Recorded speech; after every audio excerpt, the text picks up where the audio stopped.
A man stands deeper beneath the mountain than anyone has ever gone, and he has his bare hand pressed flat against the rock, and the rock is warm. Not warm the way sun-touched stone is warm. Warm like skin. Warm like something with blood still moving inside it. He holds his breath in that black, glowing chamber under the roots of the world, and he listens, and the stone answers him. Slowly, patiently. The way a sleeper answers, deep in a dream they will not remember. It answers him with a heartbeat. He is the finest mind his people have ever produced, and he has spent the better part of his life building 3 small things to bring down into this dark. A hammer, a blade, a glove. And he knows, the way you know a terrible thing all at once, what is beating on the other side of the rock. It is the heart of a god who is supposed to be dead. Let the chamber close around you, the heat of it, the low red light coming from no fire you can find. And that sound underneath everything, thump, thump, patient as the tide. Because here is the thing he cannot understand, the thing that will undo his entire people before this is finished. A dead god should not have a beating heart. And this one does. It has been beating since before there were mountains to bury it under, before there was a sky, before there was a single living thing in all the world to hear it. And there is a reason it never stopped. There is a reason that when the mightiest beings in creation tried to destroy it, it laughed at them. We will get to why it laughed. Hold on to it. By the time we reach the end of this, the heartbeat under the mountain is going to mean something it does not mean to you right now. And so, I think, will your own. To understand the heart, you have to go back further than the heart. You have to go back to before there was an under the mountain, because there was no mountain. There was no down, no up, no here. There was only what the oldest writings call the dawn. And the dawn was not a time so much as a kind of weather, a churning, light and not light braiding through each other in a place with no edges, and out of that braiding, slowly like frost deciding on a window pane, things began to think of themselves as things. They are called the Et Ada in the Elder tongue, the original spirits, the first gods. Though God is a heavy word for what they were at the start, more like moods that had not finished becoming faces. Some leaned toward the light, some toward the dark. Their numbers grew as they brushed against one another, and the strongest of them began to harden into names you might recognize even now. One who would become time itself, one who would become the unbreakable sky, one who would become the mercy of healing, one the cruelty of plots. They drifted in that endless grey, immortal and untroubled and free, and they wanted for nothing because there was nothing yet to want. And then one of them had an idea. It was not at first one of the great ones. The old accounts are almost dismissive about it. They call it a barely formed urge, a restlessness that the others noticed the way you notice a draft. It had many names, and you already know some of them, even if you do not know that you do. In the south, they would call him Sep. Across the water, Sheor. In the warm heart of the empire, Shazar.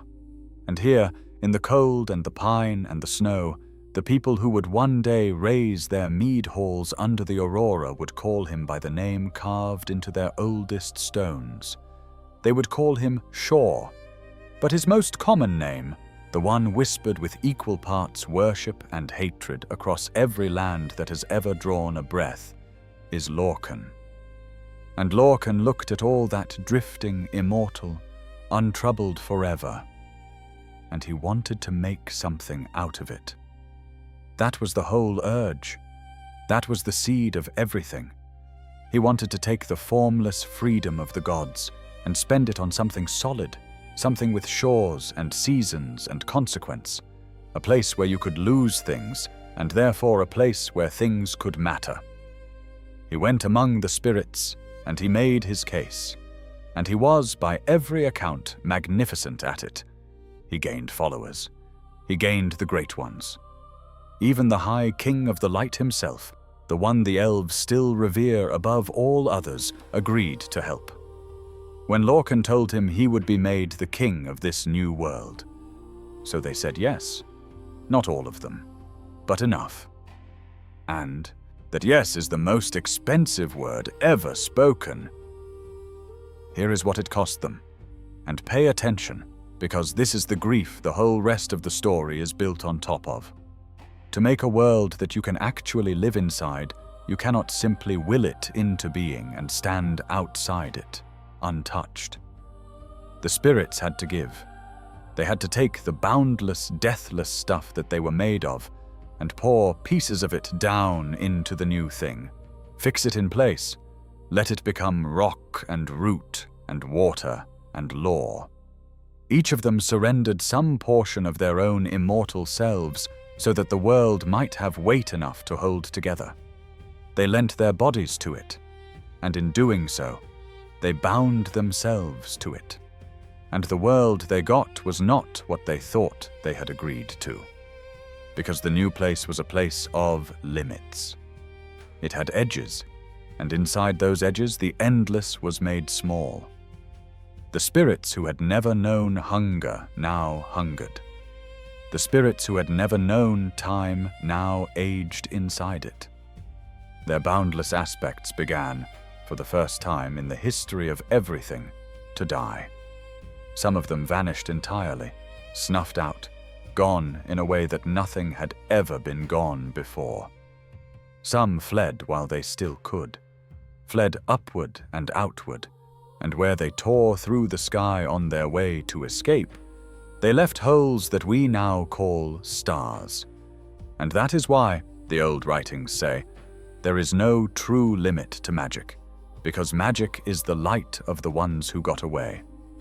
And some of them, the ones who could not leave and would not die, did the only thing left. They gave the rest of themselves away too. They dissolved into the world completely and became its laws, the turning of the seasons, the falling of the rain, the simple stubborn rules that keep the ground from forgetting to be ground. The elder tongue calls them the earth bones. They are still here. You are standing on them. And the ones who remained, weakened, halved, mortalized, looked around at what they had become and understood that they had been tricked now. Hold this carefully, because the whole world has been arguing about it ever since, and the argument is the entire soul of the thing. Was it a trick? To the elves, to the proud, ancient peoples who remember when they were luminous and undying, yes, without question, it was the cruelest deception in all of creation.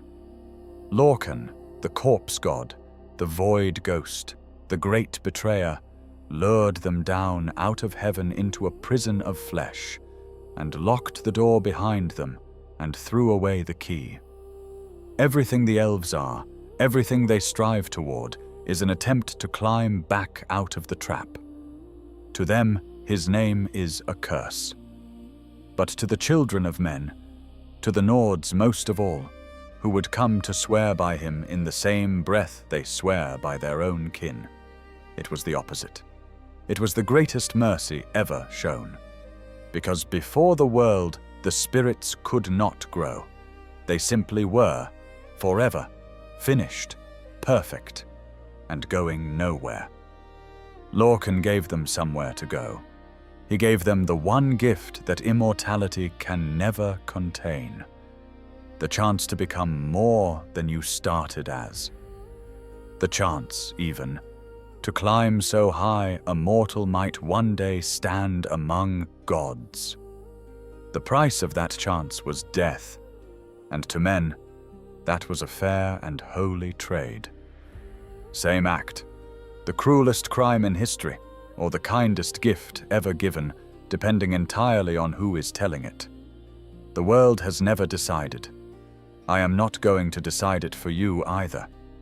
But the gods who felt cheated decided, and they decided to make him pay. They came for him at the first and tallest tower in the world, the one raised at the very moment of creation, and they were led by the King of the Light, the one Lorkhan had promised a throne. The betrayed leading the betrayed. There was a battle, and the accounts of it are old and broken and disagree. But they agree on the ending. And the ending is the image I want you to carry from here on. The greatest champion of the elves reached into Lorkhan's chest. The old writing is very careful about how it says this, and the carefulness is the horror of it. It says he tore out the god's heart with more than hands. Not a weapon, not a blade. Something worse and stranger, something that does not have a word, a reaching in that went past the body and into the self. And he pulled out the divine heart of the God who made the world. And then the strangest thing in the whole long history of strange things happened. The heart did not die. The heart laughed. They tried to destroy it, and they could not. They struck at it with everything they were, the full and terrible might of beings who had just murdered a god, and the heart only laughed, and it spoke. And what it said is recorded in the oldest book of the world's beginning, the monomyth. It said, "This heart is the heart of the world, for one was made to satisfy the other." Sit with how little they understood it. They thought they were holding a thing they could break. They were holding the world, so they did the only thing left to them. If they could not destroy it, they would throw it away. The King of the Light took the heart of the god he had once agreed to serve, fastened it to an arrow, and shot it across the whole of creation, out and down, meaning for it to fall where no part of the new world could ever reach it again. It fell like a star.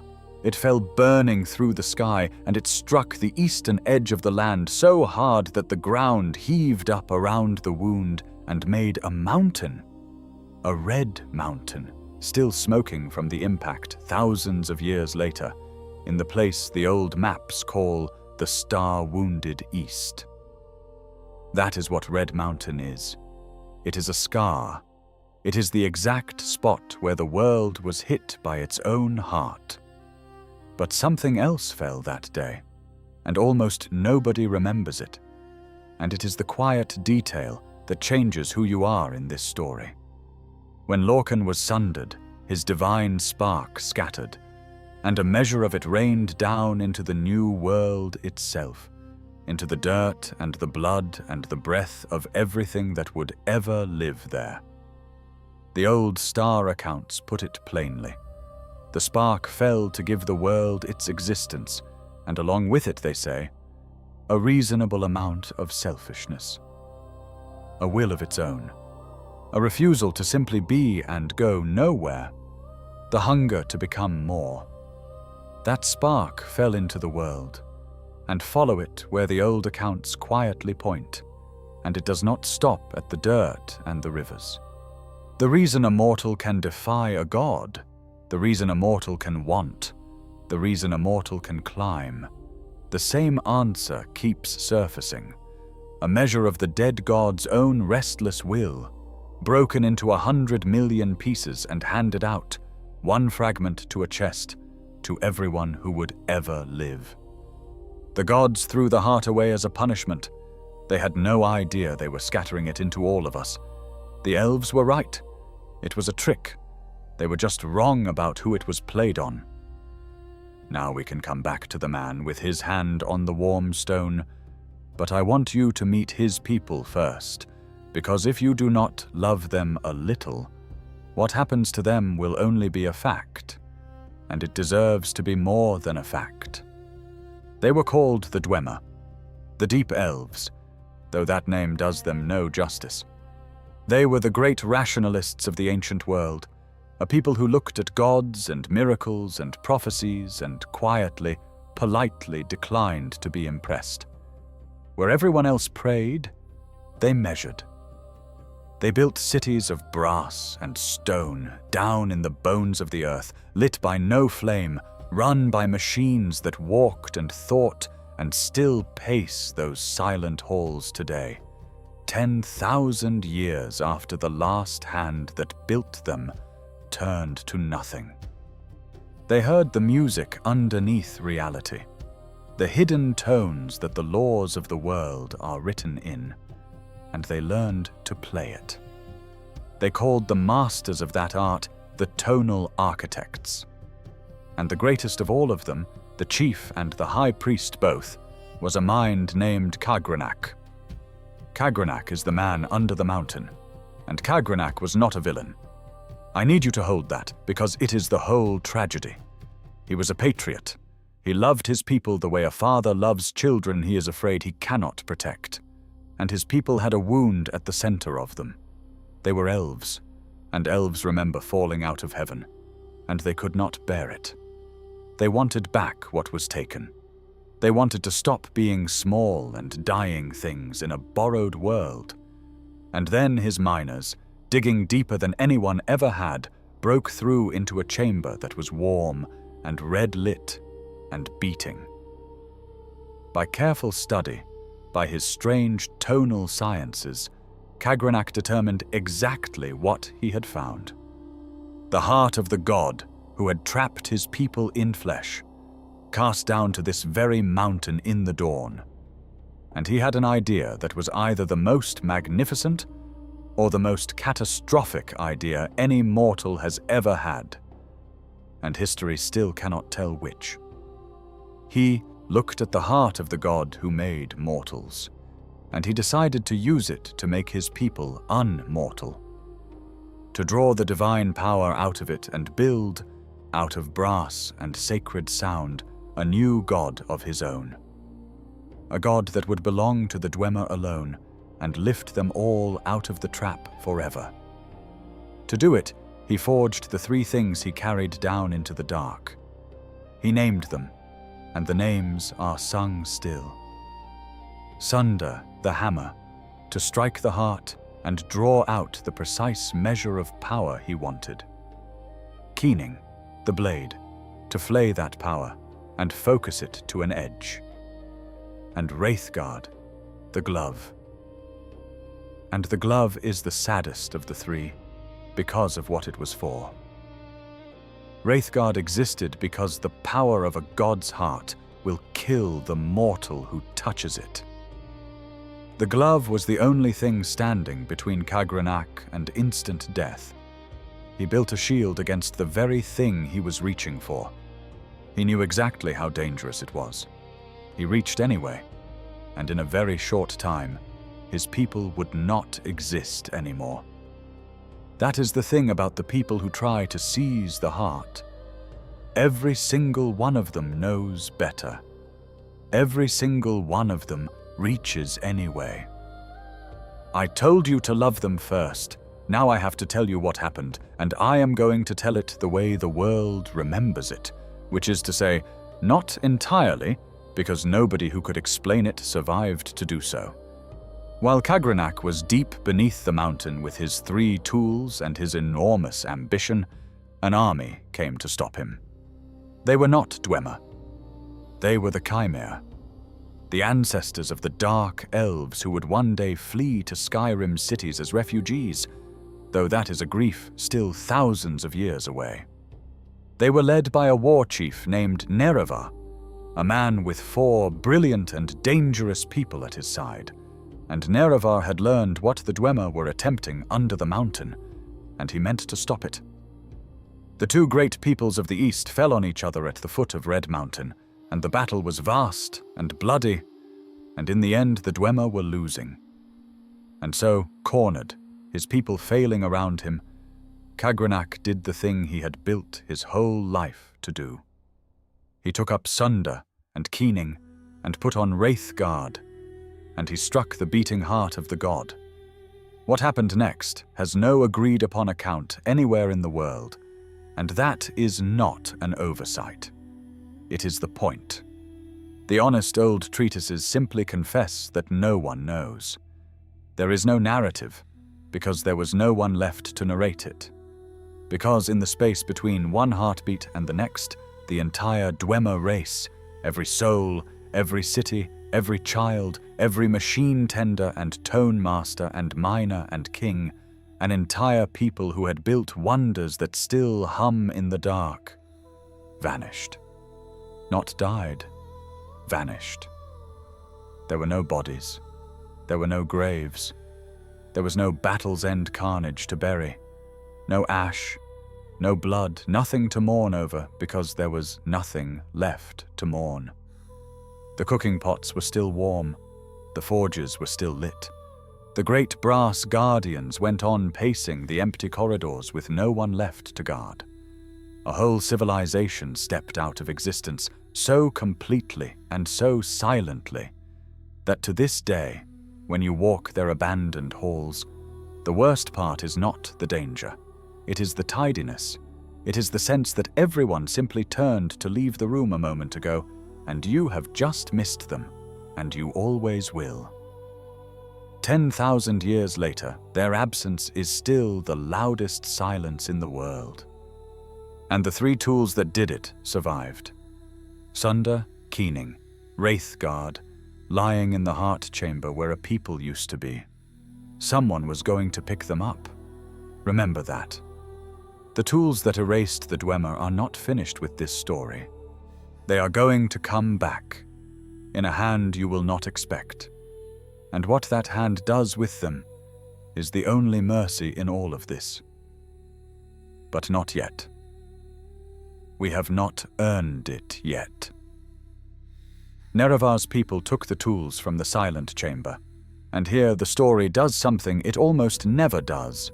It pauses for one clean and honorable moment before everyone ruins it. Nerevar and his 4 closest counselors stood over the most dangerous objects in the history of the world, the things that had just unmade an entire race, and they understood what they were holding. So they swore an oath. The dissident writings that preserve this swear, it was sworn on the name of a god, a binding promise. They would keep the tools safe, study them, guard them, and never ever use them on the heart, never reach where Kagranak reached, never want what he wanted. Then Nerevar died. The accounts of how he died are dark and disputed, and I will not pretend to settle them. Some whisper that the people who killed him were the very people standing beside him when he swore the oath. But however it happened, the oath outlived the man who insisted on it, and the 3 who were left looked at the tools and looked at the heart, and broke their word. Their names were Vivek, Almalexia, and Sotha Sil, and they would become the most beloved and most powerful living gods their people ever knew. They took the tools down into the chamber, and they did what they had sworn on their souls never to do. They drew the power of Lorkhan's heart into themselves, and they became divine. Walking, breathing, present gods. Not far off and silent like the dead ones, but here, ruling, answering prayers, raising temples, performing miracles in the daylight for a people who could see them and touch them and love them. And it cost. Of course it cost. The god they had sworn the oath to, betrayed and furious, looked at the whole people of the Chimera, bright-skinned, fair, golden in the old sense, and cursed every last one of them. Their skin turned to ash grey. Their eyes turned to fire. From that day they were the Dwemer, the Dark Elves, an entire race remade as the punishment for 3 of them breaking a promise. The Dark Elves carry the mark of that broken oath in their own faces, still, every one of them, forever. But the 3 got their godhood, and it was not free even after it was paid for, because the heart's power does not stay. It fades. So once a year, every year, the three living gods made a pilgrimage back to the mountain, back down into the dark, to press themselves to the heart again and drink. For thousands of years they kept their divinity the way you keep a fire alive, by feeding it over and over in secret in the deep, until the year one of the things they had buried down there woke up and was waiting for them and cut them off from the heart forever. But to tell you who woke up and what he became, I have to tell you the thing this whole story has been walking toward, because everyone in it, Kagrenak, the three gods, the thing in the dark, every one of them made the same mistake. And it is a mistake about what the heart actually is. Look again at every hand that ever reached for that heart. Kagrenak reached for it to take power and build a god he could own. The three reached for it to take divinity and keep it for themselves. The thing that woke in the dark, a once trusted friend named Dagoth-ur, who had been left to guard the chamber and was driven mad by what he guarded, reached for it to take everything, to remake the whole world in his own dreaming image. Generations of the mightiest beings who ever lived, all reaching into the same chest, all wanting the same thing, to grasp the heart and hold it and have it for their own. And not one of them understood what they were grasping. The heart was never a battery. It was never fuel. It was never a prize at the bottom of a mountain waiting to make whoever was strong enough into a god. The heart was a gift. It had always, only, ever been a gift. And you cannot own a gift. That is the one thing a gift cannot be. Go back to the moment it laughed. They tore it out of the god and tried to destroy it. And it laughed and said, "This heart is the heart of the world." And they thought that was defiance. But the heart was not defying them. It was telling them, plainly, what it was. The heart could not be killed, and could not be kept for the same reason. Because it was not an object at all. It was the still beating will of the one who wanted the world to exist. And that will had only ever known how to do one thing, the thing it did at the very beginning. Give itself away, pour itself out, spend everything it was so that something else could become more than it started as. That is what it was doing under the mountain the whole time, not waiting to be used, giving, beating out the spark, every second of every year of every age, into the dirt and the rivers and the blood of everything alive, keeping the entire world standing on a generosity so old and so constant that no one even felt it anymore, the way you do not feel the ground. So when Kagrenak struck it to take power for his people, he was striking the one thing in all of creation whose nature was to give power away. When the three drank from it to make themselves into gods, they were stealing what already made gods of everyone, drop by patient drop. They reached into the source of all selflessness and tried to be selfish with it. And it broke them. Every single one. It always breaks them. Not out of cruelty, out of incompatibility. You cannot hoard a gift. The gods threw it away as a punishment. It was not a punishment, it was a completion. Being torn out of the body and cast down into the world was the last move of the trick, because becoming the world was never the price Lorkhan paid. It was the plan. He did not fail to escape his death. His death was the gift. He made himself into the ground we stand on, and the spark we burn with, and then he let them think they had beaten him. Not a corpse under a mountain, a world standing on one. And here is where it stops being only ancient and starts being about every hero you have ever heard a song about, including, I suspect, you. Some of the oldest writings make a claim so quiet it is easy to miss, and once you have seen it, you cannot unsee it. They say the heart, even sundered, even buried, even bleeding its spark into the dirt, is still defending the world. That it has a way of answering when the world is in danger. That heroes, the great ones, the ones who rise out of nowhere at the exact hour everything is about to fall, are not accidents. They are the heart's defense. The spark, gathering itself in one mortal chest, rising up to protect the thing it became. And the old phrase for it is heavy and strange and beautiful. The shade of the dead god, they say, shrouds the hero's doom. You can trace it through the history of the world if you look. There is a figure that keeps returning. Different name, different age, different face. Always immortal, always rising to fight for the children of men at the moment of their greatest need, and always, always the same wound at the center of him. There was one called Pelinal, a whirlwind of a man who tore through an age to win Tana people their freedom. And when they looked into his open chest, there was no heart there at all. Only, the song says, a red rage-shaped diamond fashion. The Nords saw him and cried out that their dead god had come back. He hadn't exactly. He was something stranger. He was the heart wearing a man. And it kept happening.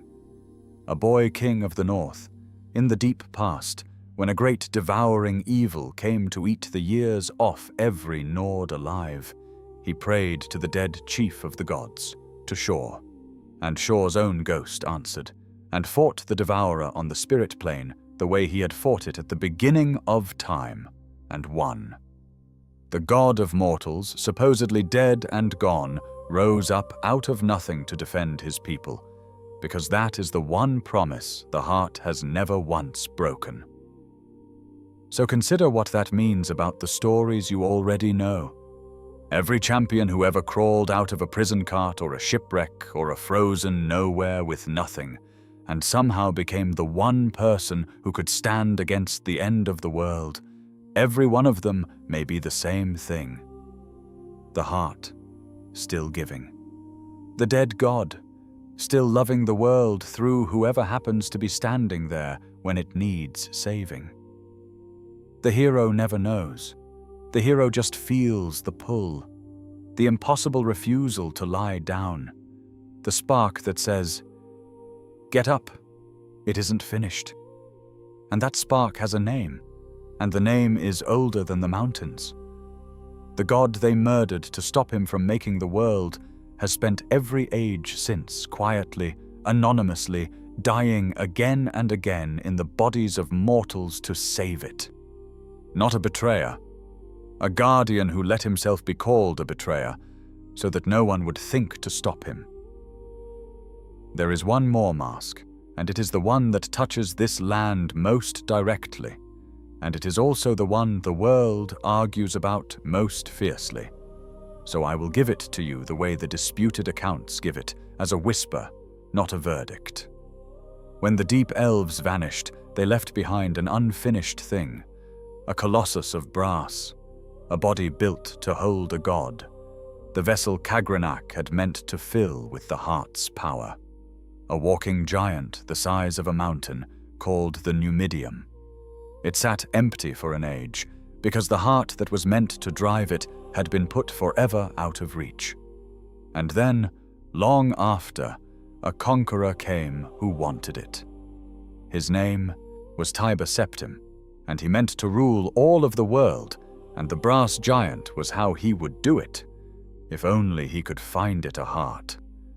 So one was made for him, a great green gem, and into that gem was poured the living force of a heart torn out of a chest to wake the giant and march it across the land.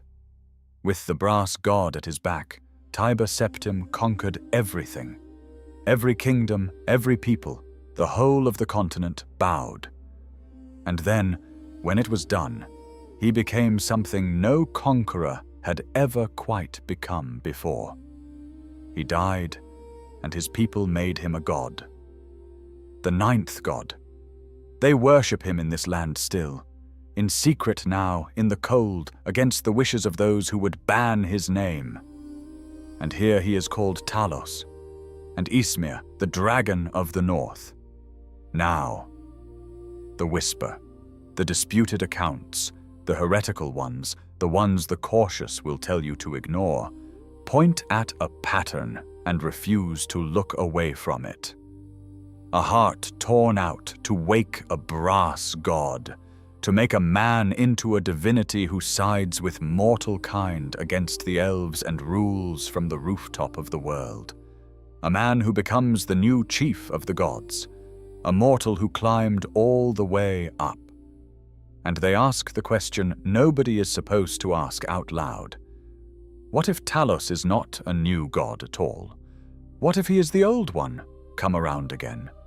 Lorkhan, sure, the heart, wearing a conqueror's face this time, finishing the climb he opened the door to at the beginning of the world. The trickster god, the maker of mortals, the one who proved a mortal could become divine, proving it one final time by being the mortal who did. The world cannot confirm it. The world is not meant to be able to. But there is one detail this land offers up that makes the back of the neck go cold. And it is not in any heretic's book. It is in the afterlife itself. When the greatest Nord heroes die, they go to Sovngarde, the hall of valor that Shor built and rules, where the worthy dead drink and sing forever under the auroras, in the house of the god of mortals.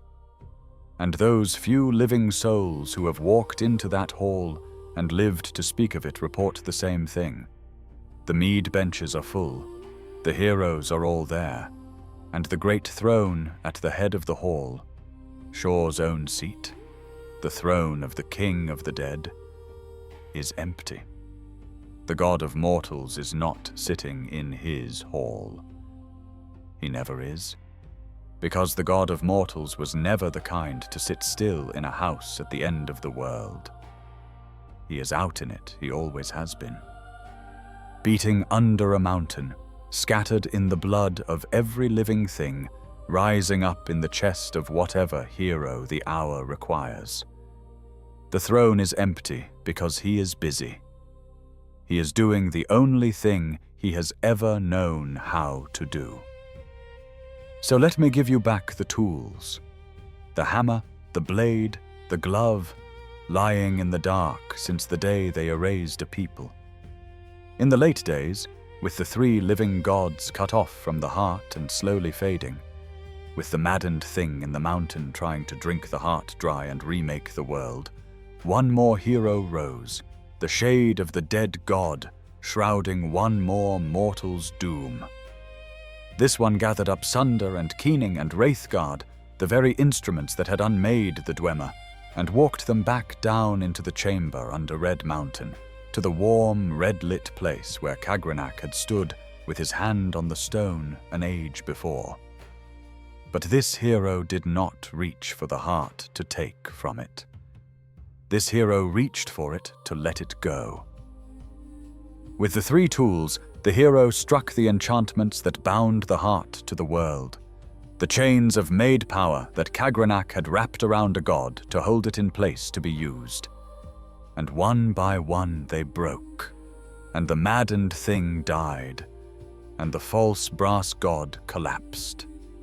And then, for the first time since the very dawn of everything, the oldest sound in the world went quiet. The heart stopped beating under the mountain. Not destroyed. You cannot destroy it.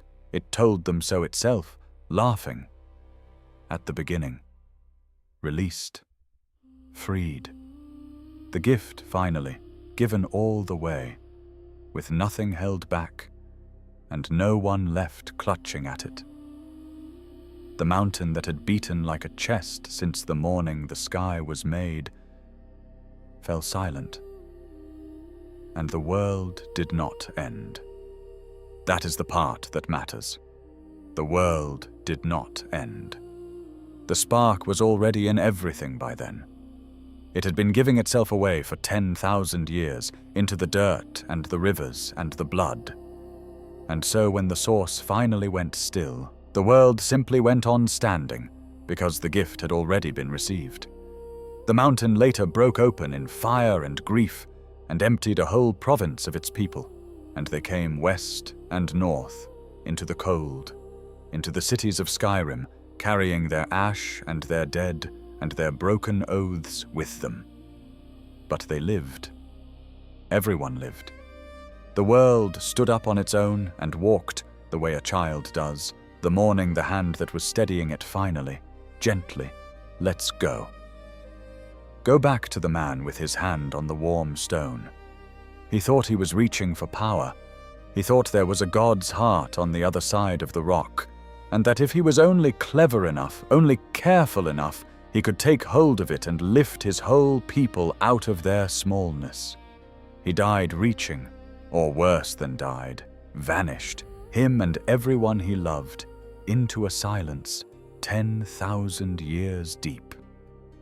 And the terrible, tender truth at the bottom of it is that the thing he reached so hard to grasp was already inside his own chest. It was inside the chest of every miner he was trying to save. He pressed his hand to cold stone to find a god, and there was a god's heart beating under his own ribs the entire time, given to him freely before he was ever born, asking nothing. And he never once felt it, because that is what the ground does. You do not feel it holding you up. That is what the story actually is, under all the gods and the brass and the broken oaths. It is about the difference between taking and being given. Everyone who tried to seize the gift was destroyed by it. The one hero who came to release it saved the world. And the gift itself, the dead god, the buried heart, the spark in the dirt, never wanted anything in return. It only ever wanted there to be a world, and people in it, and a chance for those people to become more than they started as. Even if they cursed its name. Even if they never knew it was there. And maybe that is the small thing to carry with you, down into the dark where you are headed now. That the things holding you up are almost always the things you cannot feel. The patience under the floor. The gift given so long ago by someone who is not here to be thanked that you have mistaken it for the simple fact of the ground. Press your hand to your own chest in the quiet and feel that steady, patient thump. Thump. Older than the mountains, scattered from a star, asking nothing of you at all. If this is the kind of story you want to keep beside you at the end of long days, the channel is here every night, and a quiet like or subscribe is what keeps these fires lit in the dark. The hall of the worthy dead is full of song tonight, and the auroras turn slow and green above the long roof, and at the head of the hall the great throne sits empty, the way it always has, the way it always will. The king of mortals is not in his chair. He is out walking the cold world he loved enough to die for, beating quietly in 10,000 sleeping chests, and one of them just now is yours. The heart is still keeping watch. It always was.